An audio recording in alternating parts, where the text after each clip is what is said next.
Good morning, students. We are now in disk management chapter or module.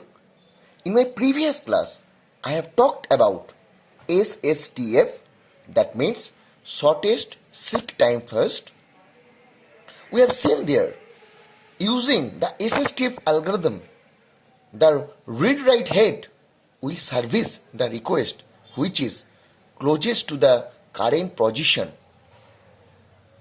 And if there is a try, then it can be broken in the direction of head movement.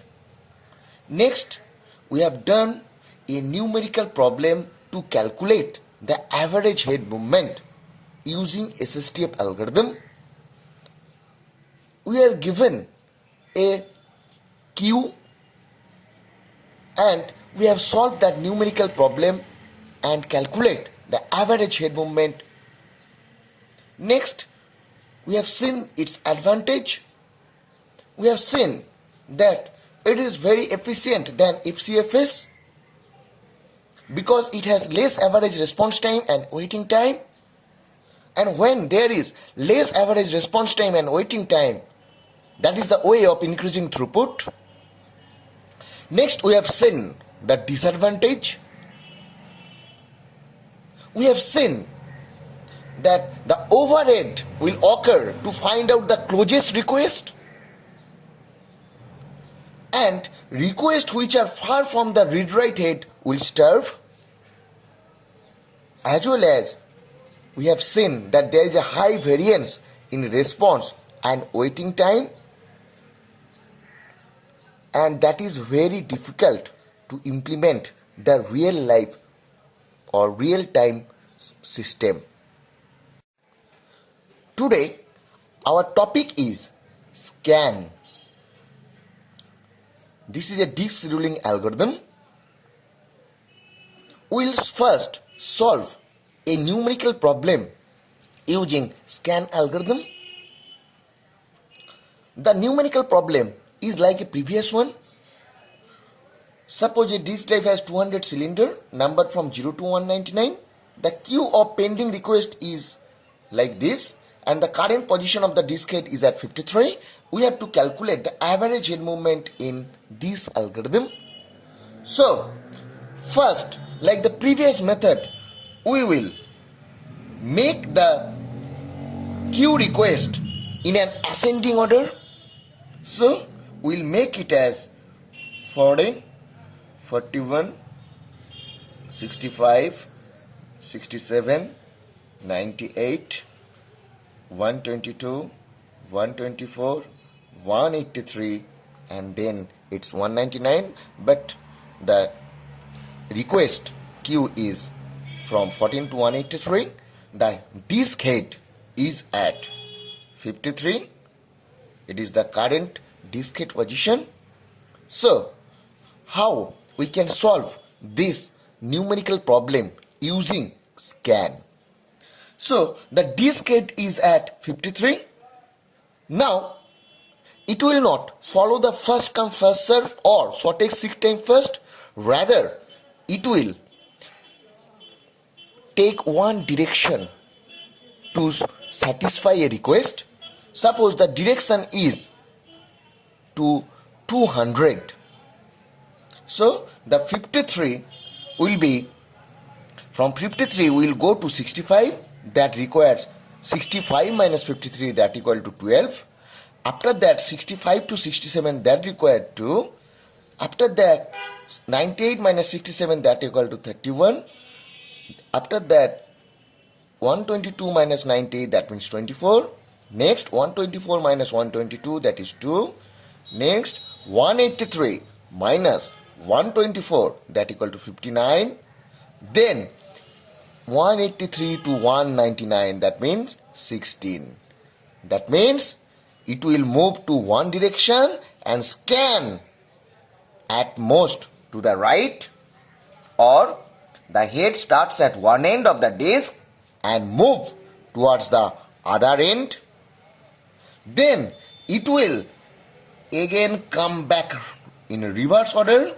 That means there are two options left, that is 41. So 199 minus 41, that means 158.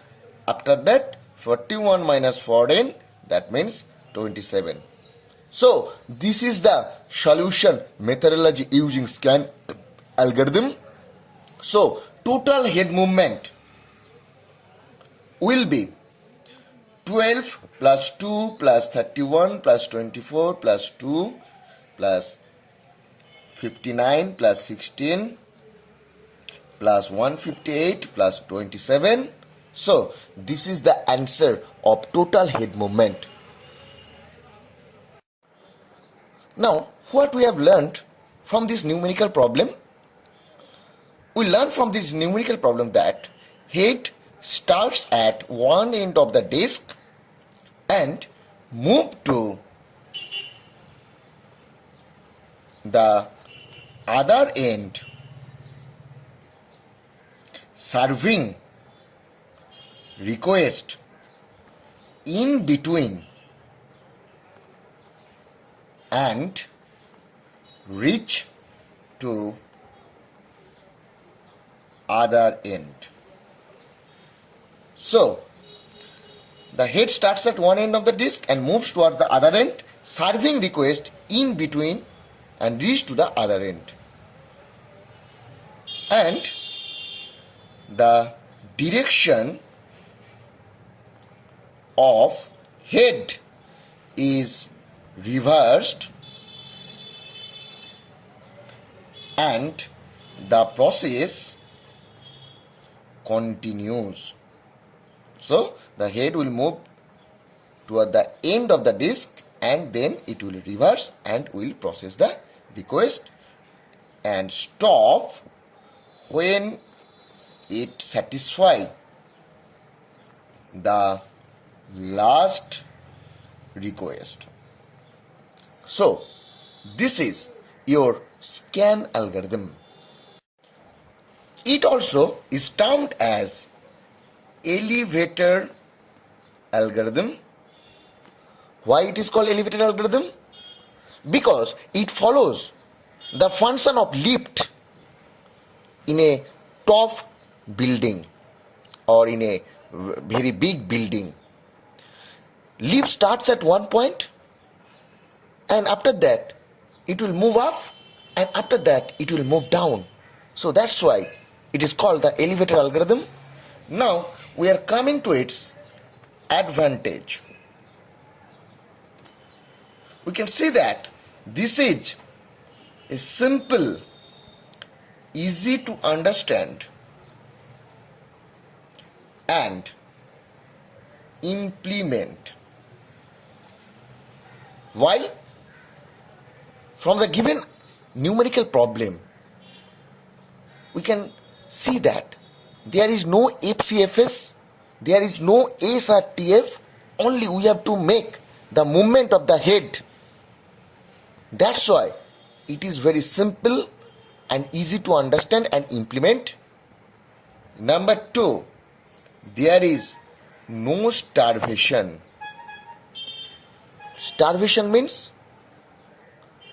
if I follow some partiality, but here you can see that no partiality is followed here, but there is a waiting time, but that is bounded waiting. That means a request know that it will take or it will be processed within a bounded period of time. Number 3, it is gives us low variance and average waiting time.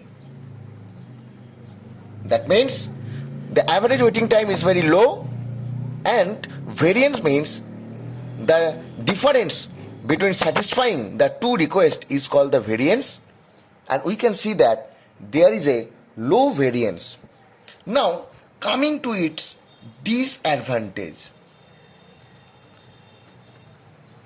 Disadvantage is that long waiting time for location